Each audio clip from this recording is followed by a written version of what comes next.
ربينا في بيوتنا تربية لا تسمح لنا بأن لا نعترض على ما يصطدم مع عواطفنا الدينية.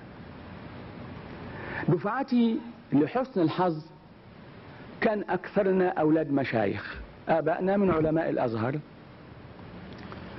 ففي السنة الأولى يعني أعمارنا دون 20، الدكتور طه حسين يدرس لنا الأدب الحديث والنقد الحديث. فممن تناولهم بالدراسة والنقد الأستاذ مصطفى صادق الرافعي، وقسى عليه قسوة شديدة. فوجدنا أنفسنا جميعا في حالة من عدم الرضا والامتعاض. الرجل لا يرانا، لأن الرجل كما هو معروف مكفوف، وعكازه الذي كان يرى به الأستاذ فريد شحاتة كان يوصله إلى كرسي المنصة ثم يغادر المكان، ثم يعود قبيل نهاية الدرس بدقائق لكي يصحبه مرة ثانية إلى مكتبه. فلم يجد من يترجم له عما في وجوهنا، وانتهى الدرس وقال كلاما قاسيا في حق مصطفى صادق الرافعي. فلما انصرف الأستاذ تشاورنا ما هو الرأي، وقلت أن كلنا أولاد مشايخ، ومصطفى صادق الرافعي هو صاحب القلم المسلم، القلم الإسلامي. ولذلك من بواكير أعمالي كتاب عن مصطفى صادق الرافعي اسمه مصطفى صادق الرافعي كاتبا عربيا ومفكرا إسلاميا. ده كان من أثر هذه المشادة التي سوف أقصها.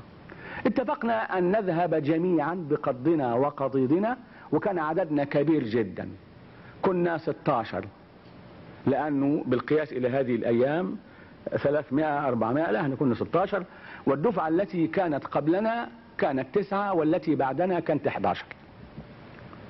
فدخلنا على الدكتور طه حسين غرفته، وكانت غرفة صغيرة، أحس بكثرتنا. قال ماذا تريدون؟ قلت يعني هم إخواني طلبوا مني أن أتحدث بلسانهم. قلت إننا مستاءون مما سمعنا في الدرس الماضي، لأننا علمنا في بيوتنا أن مصطفى صادق الرافعي هو أديب إسلامي، وهو كاتب المسلمين، وهو المنافح عن اللغة العربية وعن القيم الإسلامية. فأن نأتي إلى الجامعة ونسمع بآذاننا أن يشتم، أردنا أن نعبر عن عدم الرضا. قال لي ما اسمك؟ ما اسمك تحمل معنى التهديد.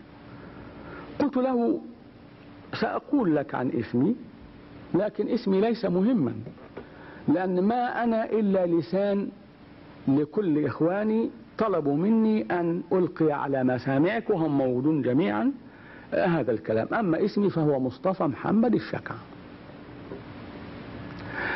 الدكتور طه حسين كان رجلا شديد الذكاء، وكان يستطيع أن يخرج من أي مأزق يجد نفسه واقعا فيه، ولا شك أن هذا كان مأزق وبين الصغار.